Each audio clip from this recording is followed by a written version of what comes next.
जब ब्रह्मांड की रचना शुरू हुई वहाँ न सूरज था, न चंद्रमा, न आकाश की सीमाएं, केवल एक ही स्वर था, ओम, जिससे 3 शक्तियाँ जन्मी, ब्रह्मा, विष्णु, महेश। ब्रह्मा ने सृष्टि की जिम्मेदारी ली। ब्रह्मा की चिंता ऐसा प्राणी चाहिए जो पृथ्वी को संभाले। ब्रह्मा ने देवता, असुर, गंधर्व, अप्सराएं, जीव जंतु सब बना दिए, परंतु उनके मन में एक प्रश्न उठता रहा, इस पृथ्वी का रक्षक कौन होगा? कौन ऐसा होगा जो ज्ञान भी रखे और प्रेम भी? देवताओं में अहंकार था, असुरों में शक्ति थी पर दया नहीं, जानवरों में मासूमियत थी पर विवेक नहीं। एक दिन ब्रह्मा पृथ्वी माता के पास गए।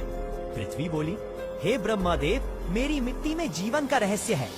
मुझसे उत्पन्न प्राणी ही मेरा रक्षक बन सकता है। उसे मिट्टी से बनाइए ताकि वह विनम्र रहे और कभी अहंकारी न हो।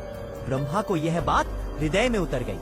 ब्रह्मा तप में लीन होते हैं, फिर पृथ्वी की शुद्ध मिट्टी लेते हैं। गंगा किनारे की हिमालय द्वारा संरक्षित पवन देव से स्पर्श करवाई हुई और सूर्य के तेज से पवित्र की हुई उस मिट्टी से ब्रह्मा एक आकृति बनाते हैं, किंतु वह केवल एक शरीर था, अभी उसमें चेतना नहीं थी।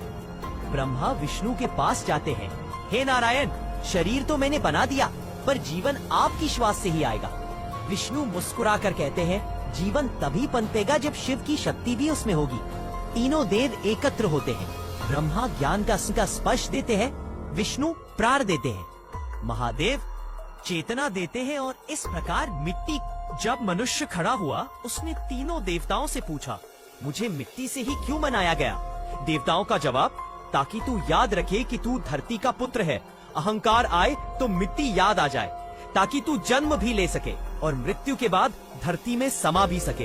यह प्रकृति का चक्र है, ताकि तू मेहनत से सीखे, क्योंकि मिट्टी में ही उगना पड़ता है। ज्ञान, प्रेम, करुणा सब मिट्टी से शुरू होते हैं, ताकि तू कभी ना भूले, मिट्टी छोटा नहीं, यही सबसे बड़ा है। मनुष्य की प्रतिज्ञा, मनुष्य ने झुककर कहा, मैं हर बार गिरकर भी उठूंगा, क्योंकि मैं मिट्टी हूँ और मिट्टी कभी हार नहीं मानती।